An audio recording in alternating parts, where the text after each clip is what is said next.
안녕하세요. 노사의 성경 소원입니다.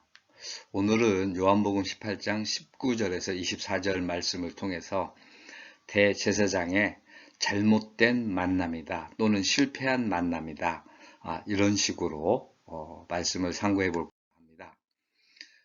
대제사장의 물음과 예수님의 대답입니다. 19절 보면 대제사장이 예수에게 그의 제자들과 그의 교훈에 대하여 물으니 이래 돼 있거든요. 아, 교훈에 대해서 제자는 누군가, 교훈은 뭔가 이런 걸 물었던 거예요. 여기 그의 제자 어떤 사람인가, 뭐 나쁘게 말하면 정보를 알려고 했겠죠.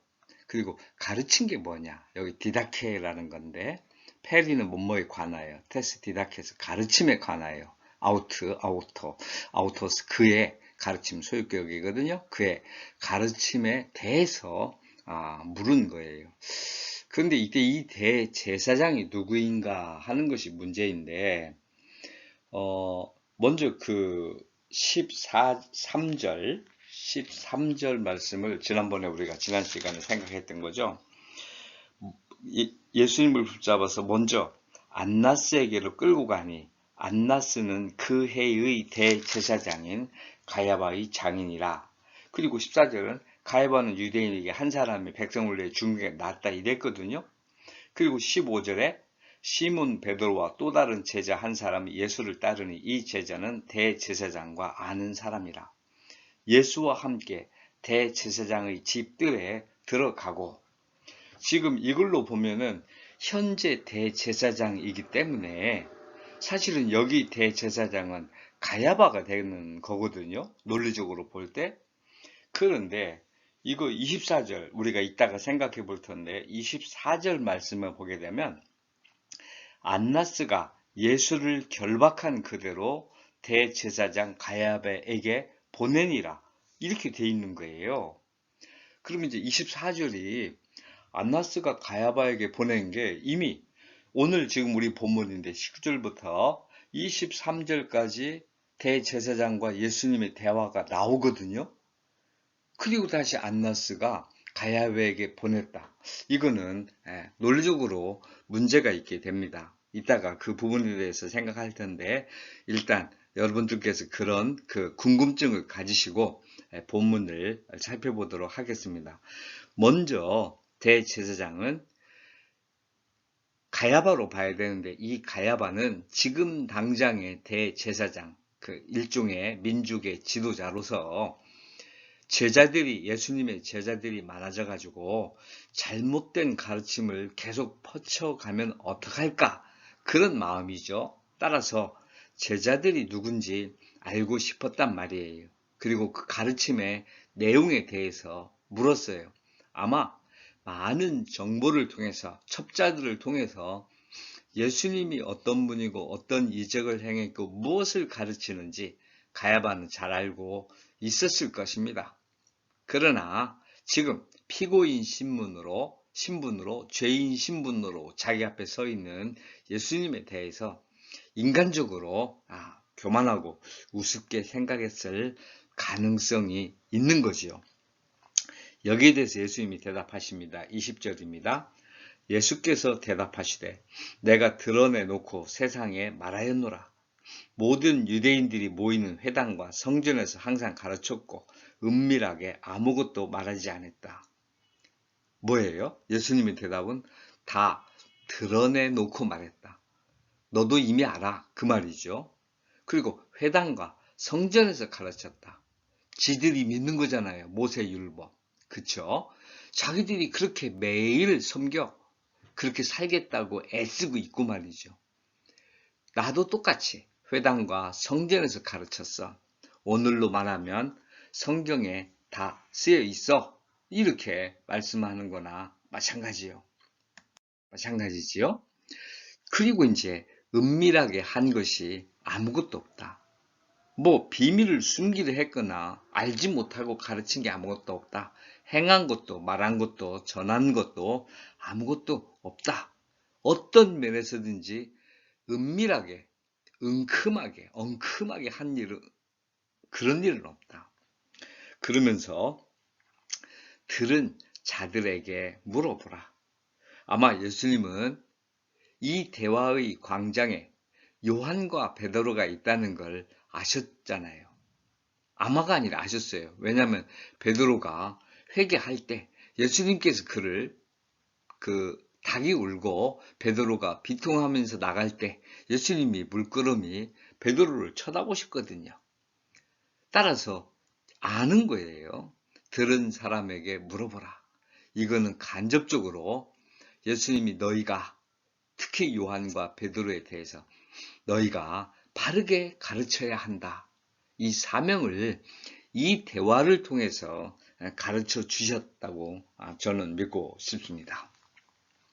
어쨌든지 예수님의 대답은 다 알 수 있고 내가 다 행동으로 말로 증명했고 그대로 드러났다. 그러니 내 말을 들은 사람은 다 믿는다. 그들에게 물어보거라. 이렇게 답한 거죠. 제자들에 대한 신뢰와 또 한편으로는 예수님이 제자들이 잘 모르고 답답해할 때 하나님께서 다 깨우쳐 주시겠다라고 하는, 예수님이 다 내가 깨우쳐 줄 거야 라고 하는 그런 보장까지 여기에 담겨 있다고 봅니다. 22절에서 23절은 아랫사람과 예수님입니다. 그 영어 번역, 특히 킹제임스는 one of the officers 이렇게 되어 있더라고요. 관리들 가운데 한 사람 이렇게 되어 있는데 우리말 번역에서는 이 말씀을 하시면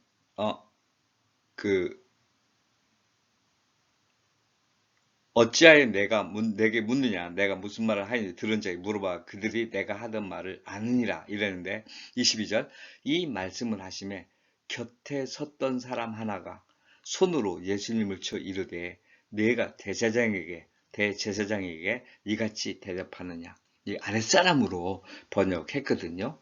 그래서 제가 볼 때는 우리에게 무지한 아랫사람을 대하는 방법을 가르쳐주고 계신다 이래 봅니다. 아랫사람이 도발을 했어요. 손으로는, 행동으로는 손으로 쳤어요. 말로는 이따위로 대답하느냐 이렇게 된 거죠. 후토스 아페크리세이에 세이스 이렇게 대답한 거니까요. 이딴 식으로 대답하느냐 이렇게 했단 말이에요. 그랬더니 예수님이 대답하셨어요. 내가 말을 하였으면 그 잘못한 것을 증언하라. 이렇게 얘기를 하시죠. 마르티레오, 증언하다인데, 내가 잘못 말한 거 있으면 증언을 해봐라. 그런데 내가 잘했다면 칼로스라고 돼 있어요. 어떻게 해서 나를 치느냐. 데레이스 이렇게 돼 있는데, 매로 치다, 이렇게 손으로 치다, 뭐 도구를 가지고 치다, 이런 뜻인데, 어찌하여 나를 치느냐. 우리도 어떤 상황에서인지 진리와 관련하여 추궁을 받을 때는 같이 싸우거나 그럴 일은 아니지만 내가 한 말 중에 잘못된 게 있으면 말해 보시오. 그리고 왜 함부로 이렇게 대하시오. 그 이면에는 나는 예수님이 사랑하는 자요. 나는 예수를 믿는 자요. 나는 하나님의 자녀요. 이 의미가 담겨 있는 것이요. 늘 우리가 어떤 일을 할 때든지 예수님이 하나님의 아들로서 이렇게 지금 만찬에서 떡을 떼시고 나서 겟세마네 동산에서 피와 땀을 흘리면서까지 땀이 핏방울이 되도록 그렇게 격렬하게 온 정성을 다해서 기도하셨단 말이에요. 30세의 장정이라 하시더라도 힘들 수밖에 없는 거지요. 그리고 묶여서 끌려왔단 말이에요. 그냥 끌렸겠습니까? 오면서 아마 때리고 막 잡아다니고 온갖 어려움을 다 했겠지요. 그리고 지금 밤이 점점 깊어져 가고 있는 겁니다. 이러는 상황에서 힘든데 정신이 혼미할 만해지잖아요. 모든 게 귀찮고 말이죠. 죄도 없는데 나가고 싶고 몸이기 때문에 그러실 수 있단 말이에요. 그런데 이 상황에서도 하나하나의 믿음의 자세를 잃지 않고 정확하게 말씀하실 것을 해 나가고 계신 거지요. 자칫 하나라도 미끗하면은 말이죠. 그 하나님의 계획에 우리 예수님이 그러실 리 없겠지만 어긋나거나 하나님을 실망시키게 할 수 있는 그런 일들이 많은 지금 이 순간들이란 말이에요. 여기에 대해서 내가 내 제자들에 대해서 말했고, 특히 제자들을 누구냐면 내 말을 들은 사람은 믿고 그대로 진리를 전할 것이다라는 그런 제자들이란 말이죠. 그리고 자기의 가르침에 대해서 절대적인 진리로 믿는 그런 자들이죠. 예수님이 당신의 가르침을 하나님의 가르침으로 얘기했듯이 말이에요. 그렇게 믿는 제자들이란 말이에요. 이 말에 잘못된 게 뭐 있어요? 우리가 복음을 전할 때 정말로 잘못된 게 무엇인지. 바울 사도도 복음에 대해서 내가 복음을 부끄러워하지 아니하노니 이 복음에는 하나님의 의가 나타난다. 모든 것이 진리라는 거지요. 어찌하여 나를 치느냐.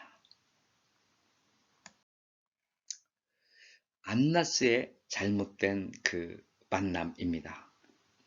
안나스가 예수를 결박한 그대로 대제사장 가야바에게 보내니라. 아까 말씀드렸듯이 이미 안나스는 이전에 18장, 요한복음 18장 13절, 14절, 15절에 있는 대로 먼저 만났습니다. 그리고 지금 안나스가 가야바, 자기 사위인데 그 해의 대제사장이니까 틀림없이 안나스가 그냥 보냈어요. 아마 지난 시간에도 저도 그런 말씀을 드린 것 같은데 사도 요한은 안나스가 예수님과 했던 내용 중에 쓸만한 내용이 아무것도 없어서 전혀 기록하지 않고 그냥 단순한 사실만 기록했다고 저는 생각했습니다. 그리고 본문에 나와서 지금 보면서 이게 칼뱅이 여기 지금 있는 대로 이거를 대과거로 봐요. 이전에 보낸 걸로 이미 안나스가 가야바를 묶은 채로 보냈었더라. 지금 이게 예수님이 묶여 있다는 상태를 이게 없으면 알 수가 없는 거죠. 그러니까 아까도 제가 본문 중에 지금 우리가 말씀을 상고하면서 그런 말씀을 드렸던 건데 이 기록이 아마 쓰면서 사도 요한이 이거를 써두는 게 좋겠다라는 그런 그 마음이 들었던 것 같아요. 물론 다 성령의 역사죠. 우리는 이 한 구절도 분명히 제가 보기에도 parenthesis, 삽입된 것 같아요. 반복이 된 것 같아요. 그런데 기억할 만한 중요한 사실이 예수를 그냥 보냈다. 안나스가 마지막 구원의 기회입니다. 그런데 네데메노, 데모, 묶다 이건데 묶여있는 채로 말이죠. 그대로 보냈더라.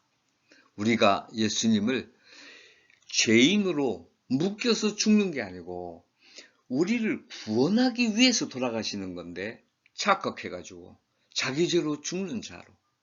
그래서 유대인들처럼 십자가를 수치로 알고 있는 이러한 모습으로 예수를 그냥 보내서는 안 된다. 이게 이제 우리도 예수를 그냥 보내고 있지는 않은가. 성경을 읽으면서 묶여있는 예수, 그냥 그렇게 죽어야 할 예수로 성경을 보고 있는 게 아닌가. 우리는 이게 반성해야 된다. 언제나 경각심을 가져야 되겠다. 그 본문의 13절 내용에 대한 반복으로 봐야 한다. 이 칼뱅이 이렇게 자기 주석을 보니까 그렇게 돼 있더라고요. 저는 사도 요한이 이 구절을 써는 이유, 이게 우리에게 주는 교훈이 있다.